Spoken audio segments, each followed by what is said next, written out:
Kalau Jokowi mundur baik-baik, dia juga bakal selamat loh. Mohon maaf, Soeharto nggak ada yang berani menjarain Soeharto. Gus Dur apa ada yang berani menjarain Gus Dur? Mega ada yang berani? Nggak ada.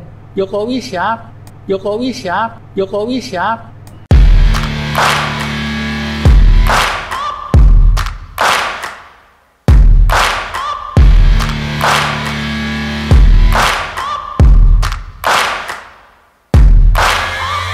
Searching for greatness in a sea of the dying and shameless, a sea of the aimless. I don't wanna be. Belum menyaksikan video ini, pastikan bosku jangan lupa subscribe. Karena subscribe itu gratis plus bonus tonton video terbaru setiap harinya. Jangan lupa ya. Nah, kadang-kadang saya heran ya dengan pernyataan Rizal Ramli ini. Terus menerus menuntut untuk Presiden Joko Widodo mundur. Padahal Presiden Joko Widodo sudah kelihatan lah kerjanya bagi masyarakat Indonesia. Bahkan pembangunan di luar Pulau Jawa pun sudah masif terbangun. Tetapi lagi-lagi ya Rizal Ramli terus menuntut Presiden Joko Widodo mundur. Bahkan ini juga dikomentari oleh Ali Mokhtar Ngabalin. Kasihan akibat dicopot sampai sekarang belum sembuh total, gak bisa nobat. Ya memang pada waktu itu Rizal Ramli pernah menjabat sebagai menteri di era Presiden Joko Widodo, tetapi tidak sampai 1 tahun. Apakah kira-kira ya? Ya kemungkinan ya sifatnya Rizal Ramli seperti ini, sering nyinyir, menangnya sendiri dan lain sebagainya. Sehingga program-program pemerintahan Presiden Joko Widodo ya bisa jadi terhambat karena ego-ego seperti ini. Nah, bahkan ada video seperti ini ya. Saya mau mengatakan kalau Jokowi mundur baik-baik, dia juga bakal selamat loh. Kalau nggak baik-baik, mohon maaf, kita bisa terjadi di Korea. Setiap mantan presiden masuk penjara sama keluarganya. Soeharto nggak ada yang berani menjarain Soeharto. Ya, Gus Dur apa ada yang berani menjarain Gus Dur? Ya, NU bakal marah kan? Mega ada yang berani? Nggak ada. Jokowi siap. Jokowi siapa? Jokowi presiden, men. Jokowi presiden 2 periode. Kalau dilihat dari video ini ya, ini videonya sebenarnya sudah 1 bulanan yang lalu ya. Kalau dilihat dari ini, kayaknya itu Rizal Ramli itu cemburu lah. Presiden itu bukan siapa-siapa, tetapi kok bisa menjadi orang nomor 1 di Indonesia. Ya kurang lebih seperti itu. Presiden Joko Widodo itu siapa? Dari wali kota Solo 2 periode, terus jadi gubernur, sekarang presiden. Siapa Presiden Joko Widodo? Kemungkinan sudah pikun ya, padahal juga mantan bosnya. Bahkan juga Presiden Joko Widodo menikahkan anaknya, yaitu Kaisang. Kemarin juga sempat dinyinyiri. Ya memang hobi nyinyir ya. Kita lihat komentar-komentarnya di sini ya. Kasih dia obat tetes. Lah itu mah obat biar. Iya bener banget.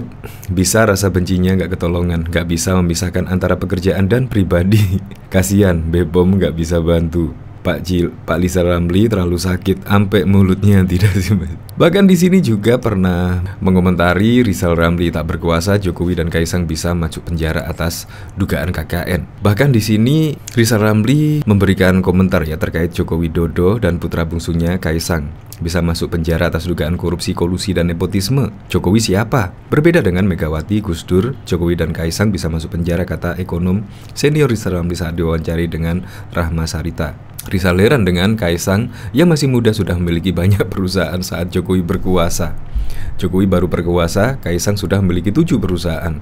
Duitnya dari mana? Sang pisang mendapatkan dana perusahaan membakar hujan derasnya. Selain itu, Rizal mengatakan hidup rakyat Indonesia menjadi lebih baik setelah Jokowi turun dari jabatannya. Jokowi bikin rakyat terus demo, tidak habis-habis. Jokowi mawas diri, situ tidak mampu ungkapnya. Padahal juga diketahui ya, tingkat kepuasan terhadap kinerja Presiden Joko Widodo terus meningkat.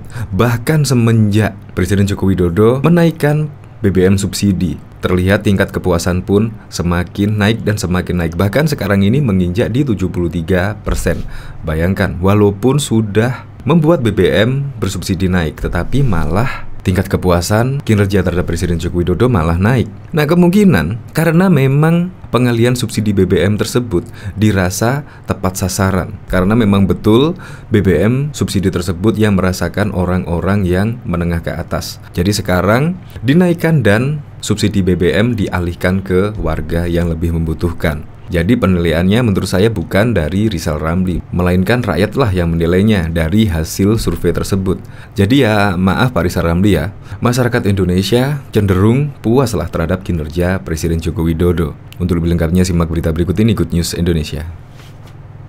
Tenaga ahli kantor staf Presiden Ali Mokhtar Ngabalin kembali melontarkan sindiran pedas terhadap mantan Menteri Koordinator Bidang Kemaritiman Rizal Ramli.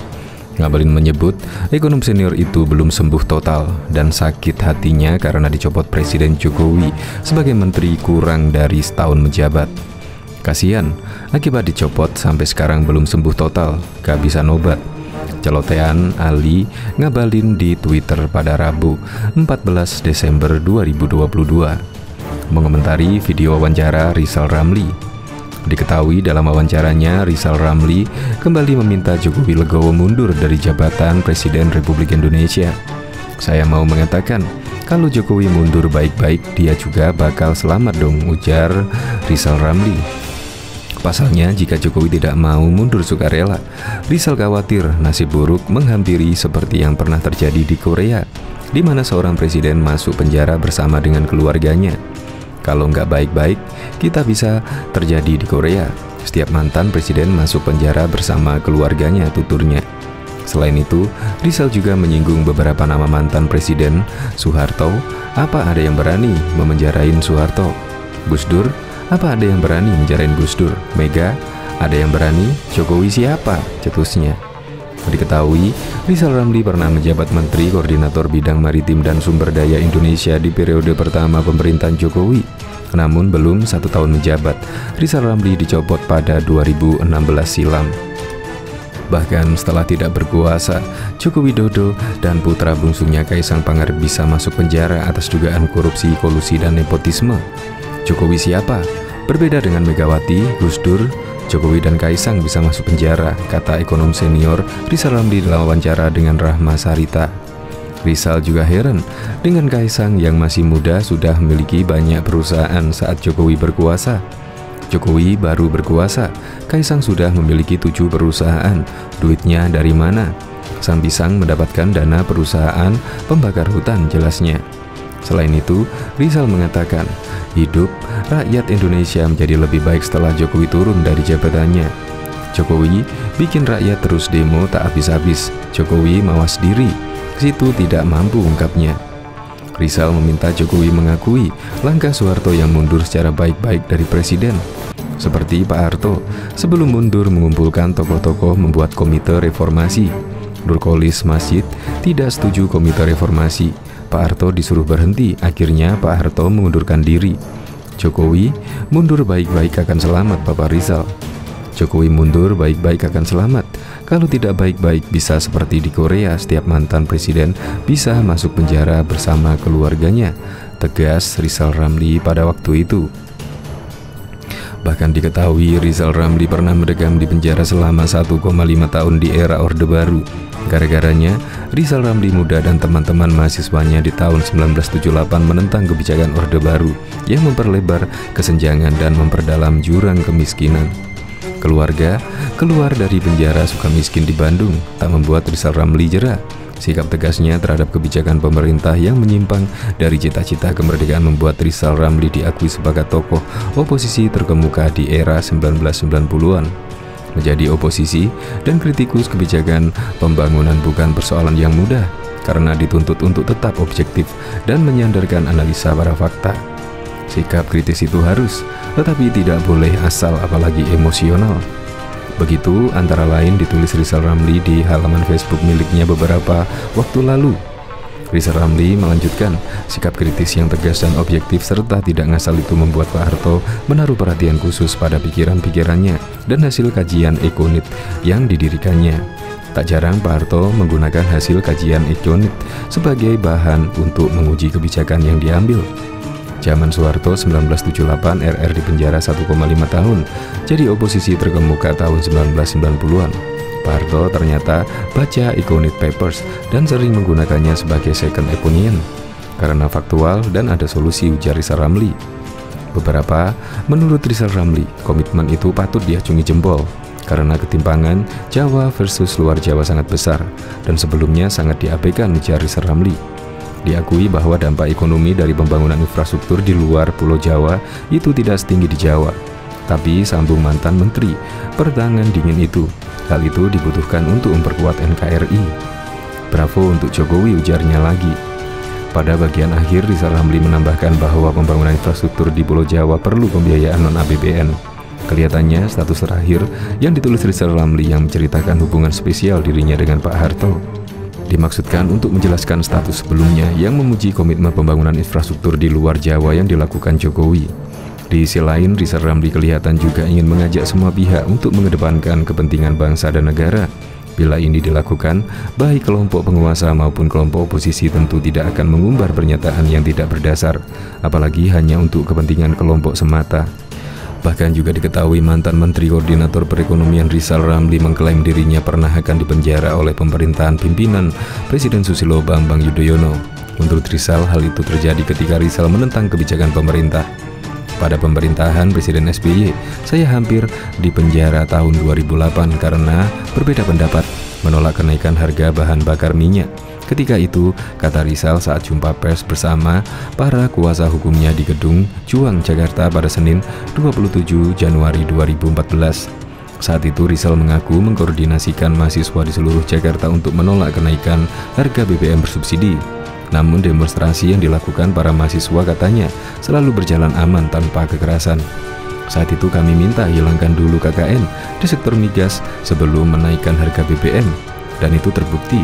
Saat ini korupsi migas ditangani KPK dan Ketua KPK mengatakan korupsi sektor migas korupsi terbesar lanjutnya. Rizal menyebut langkah aparat pemerintah terhadap sangat mirip rezim otoriter. Saya diperiksa oleh polisi berhari-hari setelah itu, tapi nyatanya tidak terbukti melakukan pidana.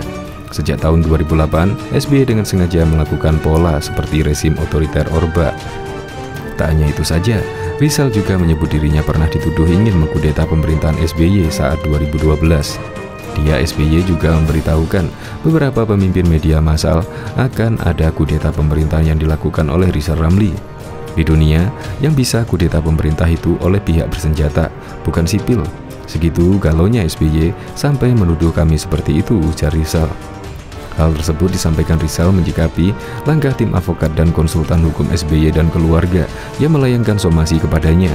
Somasi itu dilayangkan menyusul tudingan Rizal kepada SBY. Disebutkan ada gratifikasi jabatan yang diberikan kepada Wakil Presiden Budiono atas dana talangan Bank Senturi. Bahkan Wakil Ketua Umum Partai Kebangkitan Bangsa PKB Jasisul Fawahid merasa heran dengan pernyataan ekonom senior Rizal Ramli yang menyebut Presiden Joko Widodo layak masuk penjara lantaran kerap menyebarkan berita bohong. Pria yang akrab disapa Gus Sahil tersebut mengatakan, seseorang tidak bisa dipidanakan hanya karena dia berbohong, sebab berbohong menurutnya bukan kategori perbuatan kriminal. Sejak kapan kebohongan menjadi delik pidana? Kalau penipuan, penggelapan, pencurian itu baru kriminal, kata Gus Yasil kepada wartawan pada 14 September 2021 yang lalu. Lebih lanjut, Gus Yasil menilai jika kebohongan banyak dilakukan juga oleh setiap individu. Menurutnya hal itu wajar dilakukan. Bukanlah setiap manusia pernah berbohong, tendasnya. Sebelumnya Rizal Ramli mengaku Presiden Joko Widodo layak masuk penjara. Dia mengatakan mantan Gubernur DKI Jakarta itu banyak menyebarkan sejumlah berita yang tak terbukti kebenarannya. Salah satunya adalah mobil SMK. Hal ini disampaikan Rizal Ramli menanggapi sejumlah komentar yang meminta jurnalis senior Hersubeno yang dipolisikan karena dianggap menyebar berita bohong soal kesehatan Ketua Umum PDI Perjuangan Megawati Soekarno Putri. Jika itu terjadi, Presiden Jokowi jauh lebih layak dipolisikan. Jokowi banyak menebar berita bohong seperti mobil SMK, impor dan stop uang, kata Rizal Ramli dikutip dari populis.id pada Minggu 12 September 2021 yang lalu.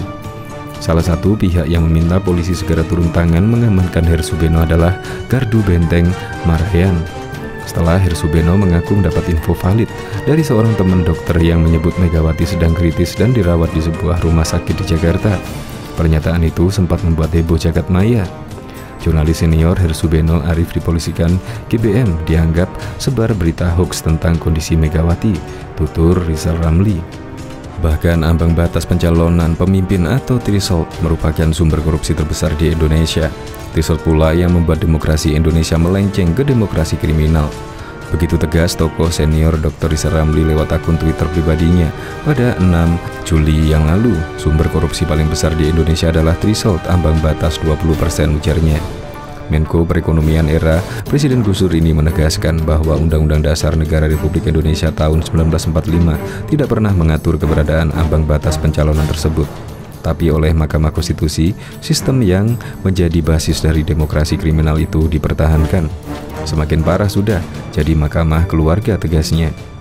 Demokrasi kriminal yang dimaksud Rizal Ramli adalah keberadaan threshold yang kemudian membuat calon gubernur, bupati, wali kota hingga presiden harus bisa mengantongi syarat suara dari partai.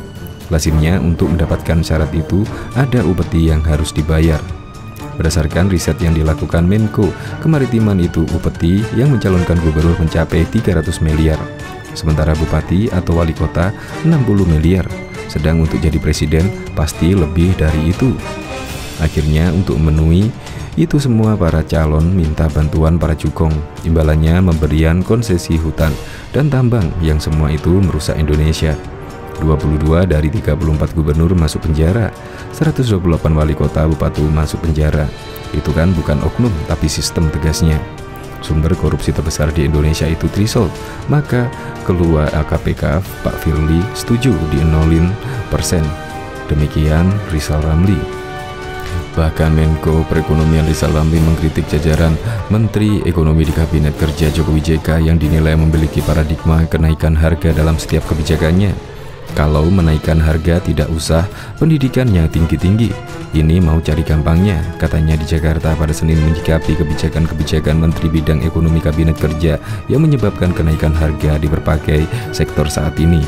Menurut Rizal Ramli, Menteri Bidang Ekonomi seharusnya tidak menempuh jalan pintas menaikkan harga, melainkan memberangus kartel dan mafia-mafia yang bermain di sektor perekonomian. Dia juga mengusulkan agar Kabinet Kerja dikembalikan kepada ideologi Trisakti sehingga arah kebijakan menjadi jelas. Kalau hanya kerja tapi ideologi tidak jelas, buat apa, kata dia. Dia menilai tidak sempurnanya Kabinet Kerja bukan dilandasi kurangnya kepemimpinan Jokowi selaku presiden, namun lebih dikarenakan banyaknya orang-orang yang duduk di kursi Menteri Bidang Perekonomian yang merupakan hasil kompromi politik. Di Kabinet Kerja lebih banyak orang hasil kompromi politik. Pemimpin tentu punya kelemahan, tapi John F. Kennedy, mantan Presiden Amerika Serikat, bisa hebat karena didampingi orang-orang hebat. Pak Soeharto, mantan Presiden Indonesia, lulusan SD, tapi didampingi orang-orang hebat, katanya.